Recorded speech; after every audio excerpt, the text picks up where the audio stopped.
ETF index mutual funds నేర్చుకుని stock మార్కెట్లో రాణించాలనుకుంటున్నారా? వెంటనే ఈ నెంబర్కి కాల్ చేయండి.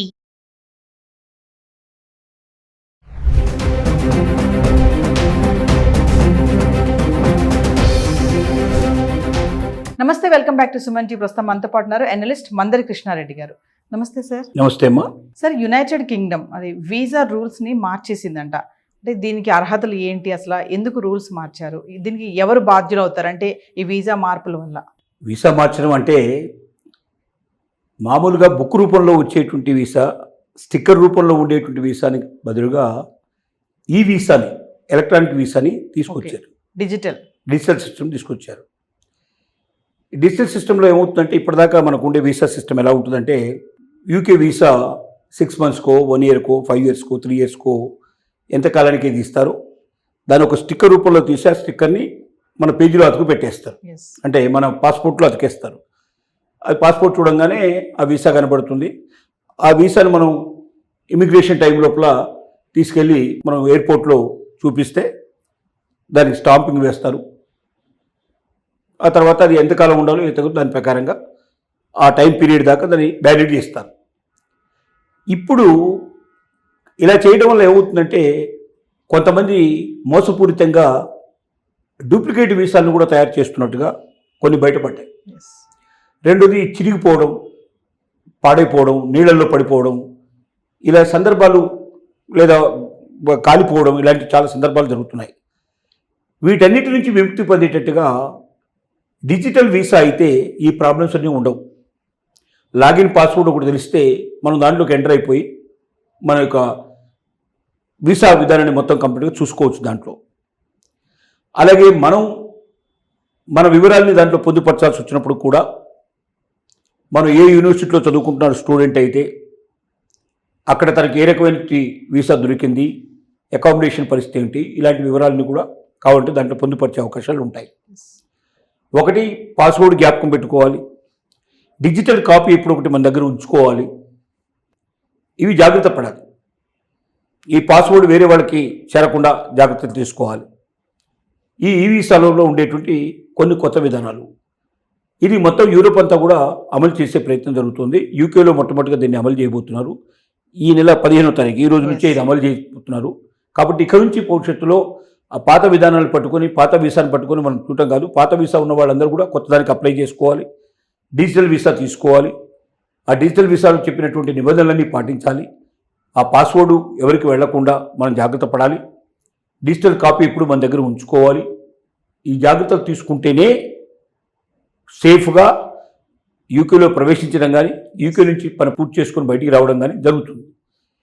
లేదా ఎక్కడైనా పాస్వర్డ్ మర్చిపోతే చాలా ఇబ్బంది పడే పరిస్థితి ఏర్పడుతుంది.